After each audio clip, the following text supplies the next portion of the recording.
السلام علیکم۔ اقبالیات میں سے بال جبریل کی غزل نمبر 1 تشریح کے ساتھ پیش خدمت ہے۔ تشریح کے لیے کئی شارحین سے استفادہ کیا گیا ہے۔ غزل کا پہلا شعر ہے: میری نوائے شوق سے شور حریم ذات میں، غلغلہ ہے العما بت کدہ صفات میں۔ پہلے مشکل الفاظ کے معنی سن لیں۔ نوا آواز، حریم چار دیواری۔ حریم ذات سے مراد ہے خدا کے رہنے کی جگہ یعنی عرش۔ غلغلہ ہائے العما کا مطلب ہے خدا کی پناہ۔ اقبال کہتے ہیں کہ میں اللہ تعالیٰ کا دیدار براہ راست کرنا چاہتا ہوں، مگر چونکہ مادی آنکھوں سے خدا کو دیکھنا ممکن نہیں، اس لیے میں دیدار خداوندی سے محروم ہوں اور عالم فراق میں شدت جذبات سے فریاد کرنے لگتا ہوں۔ یہ فریاد بلند ہو کر خدا کے حریم یعنی عرش تک جا پہنچتی ہے۔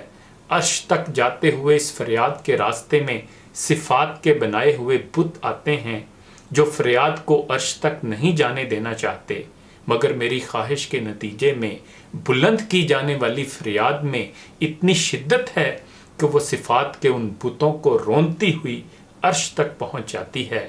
چنانچہ صفات کے بت پریشان ہو کر شور مچانے لگ جاتے ہیں اور کہہ اٹھتے ہیں کہ اس شخص سے خدا کی پناہ جو ہمیں راستے سے ہٹا کر براہ راست عرش تک پہنچنا چاہتا ہے۔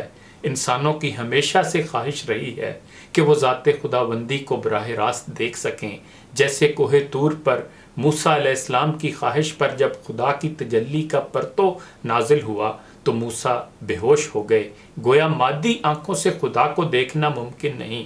اس کے باوجود یہ خواہش ہمیشہ برقرار رہی ہے۔ اس شعر میں بھی اسی خواہش کا اظہار کیا گیا ہے، مگر اشارتاً یہ بھی کہہ دیا گیا ہے کہ اس خواہش میں کامیابی ممکن نہیں۔ تقریباً یہی بات اقبال نے ایک اور شعر میں بھی کہی ہے: کبھی اے حقیقت منتظر نظر آ لباس مجاز میں، کہ ہزاروں سجدے تڑپ رہے ہیں میری جبین نیاز میں۔ مولانا غلام حسن کہتے ہیں کہ ایک عاشق حقیقی کی پکار عرش الہی تک پہنچتی ہے، اور عاشق حقیقی چونکہ ہر شے سے آزاد صرف محبوب حقیقی کے عشق میں مبتلا ہوتا ہے، لہذا اس کی فریاد دلوں کو چیر دیتی ہے۔ مولانا غلام رسول مہر کہتے ہیں کہ اسلوب بیان کے اعتبار سے شعر میں دو لفظ خاص طور پر قابل ذکر ہیں، ایک حرم اور دوسرا بت کدہ۔ حرم اس مقام کو کہتے ہیں جس میں کسی کو داخل ہونے کی اجازت نہ ہو، یقیناً ذات باری تعالیٰ تک کوئی نہیں پہنچ سکتا، لہذا اس کے لیے حریم کا لفظ نہایت موزوں ہے۔ خدا کے متعلق تصور باندھنے کے لیے صفات مقرر ہوئیں، یعنی ذات پاک علیم ہے، کریم ہے، سمیع ہے وغیرہ۔ عاشق نے ان صفات کو بت تصور کیا، اس لیے کہ یہ غیر ذات ہیں، لہذا بت کدے کے لفظ کا استعمال کیا۔ عاشق ان صفات پر قناعت نہیں کر سکتا، وہ ذات کو بے حجاب دیکھنا چاہتا ہے، اس لیے اس کی صداؤں سے حریم ذات میں شور بپا ہے۔ حور و فرشتہ ہیں اسیر میرے تخیلات میں، میری نگاہ سے خلل تیری تجلیات میں۔ اس شعر کا مطلب یہ ہے کہ میرے تخیلات اتنے بلند ہیں کہ وہ حوروں اور فرشتوں کو قید کر لیتے ہیں، یعنی میں جب چاہتا ہوں اپنے زور تخیل سے حوروں اور فرشتوں کو اپنے سامنے کھینچ لاتا ہوں۔ دوسرے مصرے میں تخیل کی بلندی کی مزید شان یہ دکھائی ہے کہ میرا تخیل خدا کے جلووں کو بھی دیکھ لیتا ہے، گویا خدا کی تجلیات میں دخل اندازی کر ڈالتا ہے۔ خدا کی تجلی کو برداشت کرنا کسی انسان کے بس کی بات نہیں۔ اقبال کہتے ہیں کہ خواہ میں مادی آنکھوں سے خدا کی تجلی کو نہ دیکھ پاؤں، تاہم زور تخیل سے اس کے جلوے ضرور دیکھ لیتا ہوں۔ اقبال کی یہ احتیاط قابل داد ہے کہ انہوں نے مادی آنکھوں سے خدا کو دیکھنے کا دعویٰ کرنے کی بجائے زور تخیل سے اس کا جلوہ دیکھنے کا دعویٰ کیا ہے۔ مولانا غلام رسول مہر کے مطابق حور اور فرشتے عاشق کے تخیلات کی زنجیروں میں قید ہیں، یعنی اگرچہ وہ غیر مادی ہیں لیکن جو ذات حریم ذات میں شور پیدا کر سکتی ہے، اس نے حوروں اور فرشتوں کی حقیقت کو خوب سمجھ لیا ہے۔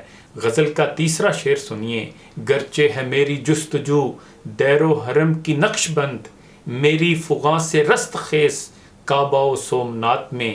پہلے مشکل الفاظ کے معنی سن لیں۔ دیر مندر، کلیسا، غیر مسلموں کی عبادت گاہیں، حرم خانہ کعبہ، نقش بند خالق یا بنانے والا، سانے یہاں مراد ہے کعبہ و سومنات کے ماننے والے یعنی عبادت گاہوں کے متولی، فغاں فریاد، رستخیز ہلچل، احتجاج ہنگامہ مراد قیامت۔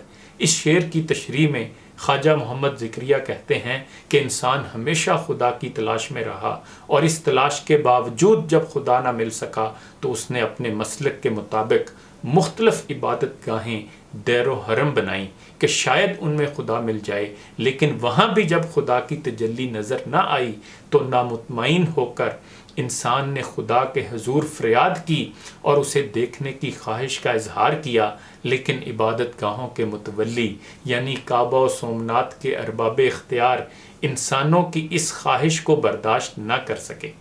انہوں نے انسانوں کو عبادت گاہوں تک محدود کرنا چاہا اور خدا تک براہ راست رسائی چاہنے والوں کے خلاف ہنگامہ کھڑا کر دیا۔ یوسف مثالی شعر کی شرح یوں کرتے ہیں کہ اگرچہ میں نے تیری تلاش میں بت خانے اور کعبے کے نقش بنائے ہوئے ہیں اور جگہ جگہ عبادت گاہیں تعمیر کر لی ہیں، لیکن ان میں تو کہیں نہ مل سکا۔ میں نے اپنی فریاد سے کعبے اور بت خانے دونوں میں قیامت بپا کر دی۔ غلام رسول مہر کہتے ہیں کہ اگرچہ بت خانے اور کعبے کے نقشے تیار کر لیے گئے ہیں لیکن ان میں تیرا کوئی نشان نہیں مل سکا۔ میں نے اپنی آہ و فریاد سے دونوں کو ہلا کے رکھ دیا ہے۔ دراصل یہ شعر مبہم ہے، اس لیے اس کی وضاحت ہر شاعر نے مختلف انداز سے کی ہے۔ اگلا شعر سنیے۔ گاہ میری نگاہ تیز چیر گئی دل وجود، گاہ الجھ کے رہ گئی میرے توہمات میں۔ دل وجود کا مطلب ہے کائنات کے چھپے ہوئے اسرار۔ توہمات توہم کی جمع یعنی اندیشے، وسوسے۔ اس شعر کی تشریح میں خواجہ محمد ذکریہ لکھتے ہیں کہ اقبال کا کہنا ہے کہ میں اپنی زندگی میں ہمیشہ دو متضاد کیفیات سے دوچار رہتا ہوں۔ کبھی تو میری نگاہیں اتنی تیز ہو جاتی ہیں کہ وہ کائنات کے تمام اسرار و رموز منکشف کر دیتی ہیں، اور کبھی یہی نگاہیں اپنی ہی ذات کے پیدا کردہ شکوک و شبہات میں الجھ کر رہ جاتی ہیں، یعنی میرے معمولی وہم و گمان بھی مجھے پریشان کر دیتے ہیں۔ اقبال کائنات و حیات کے مسائل کے بارے میں بصیرت سے بہرہ ور تھے، اس لیے انہوں نے کہا ہے کہ انسان کتنا ہی صاحب نظر ہو، بلند و پست سے گزرتا رہتا ہے، کبھی بلندی خیال کے عروج پر ہوتا ہے اور کبھی معمولی سا وسوسہ اور خوف بھی اس پر غلبہ پا لیتا ہے۔ یہاں میں یا میرے کے الفاظ میں جو کچھ کہا گیا ہے لازمی نہیں وہ شاعر اپنے بارے میں کہتا ہو، بعض اوقات میں انسانوں کی ایک علامت ہوتا ہے۔ اس شعر میں بھی یہی مطلب بیان ہوا ہے کہ بڑے بڑے صاحب بصیرت لوگ کبھی تو پیچیدہ مسائل کی گتھیاں فوراً سلجھا لیتے ہیں اور کبھی معمولی مسائل کی تفہیم سے بھی قاصر رہ جاتے ہیں۔ اس شعر کی تشریح میں یوسف مثالی کہتے ہیں کہ کبھی تو نگاہ اس قدر تیز ہو جاتی ہے کہ ہستی کا دل بھی چیر کے رکھ دیتی ہے اور کبھی اپنے ہی وہم و گمان میں الجھ کے رہ جاتی ہے۔ یہ انسان کی فطری کیفیت ہے۔ بقول غلام رسول مہر اس شعر میں انسانوں کی مختلف حالتوں کا نقشہ انتہائی خوبی سے پیش کیا گیا ہے کہ انسان کی نگاہ کبھی وجود کے دل میں سے تیر کی مانند گزر گئی اور کبھی اپنے ہی پیدا کیے ہوئے وسوسوں میں الجھ گئی۔ اگلا شعر ہے۔ تو نے یہ کیا غضب کیا مجھ کو بھی فاش کر دیا، میں ہی تو ایک راز تھا سینہ کائنات میں۔ فاش کرنا یعنی ظاہر کرنا، مجھ کو بھی فاش کر دیا اور میں ہی تو ایک راز تھا۔ اس شعر میں مجھ کو اور میں دونوں سے یہاں مراد انسان ہے۔ خواجہ ذکریہ صاحب اس شعر کی تشریح میں لکھتے ہیں کہ کائنات انسان سے بہت قدیم ہے، بلکہ ہمارے عقیدے کے مطابق جن، فرشتے اور حیوان بھی انسان سے قدیم تر ہیں۔ علم حیاتیات کے مطابق نباتاتی اور حیوانی زندگی انسان سے کہیں پرانی ہے۔ گویا اس بات پر اتفاق ہے کہ انسان دنیا میں سب کے بعد پیدا ہوا، تاہم انسان سے پہلے جتنی مخلوقات تھیں وہ انسان جیسی ذہین اور ذی شعور نہیں تھیں۔ خدا نے جب انسان کو پیدا کیا تو اسے علم سکھایا جس سے دوسری مخلوقات محروم تھیں، اور اس کی فطرت میں یہ مادہ رکھا کہ وہ اپنے علم اور شعور کے ذریعے کائنات کے اسرار و رموز کو سمجھنے کی کوشش کرے۔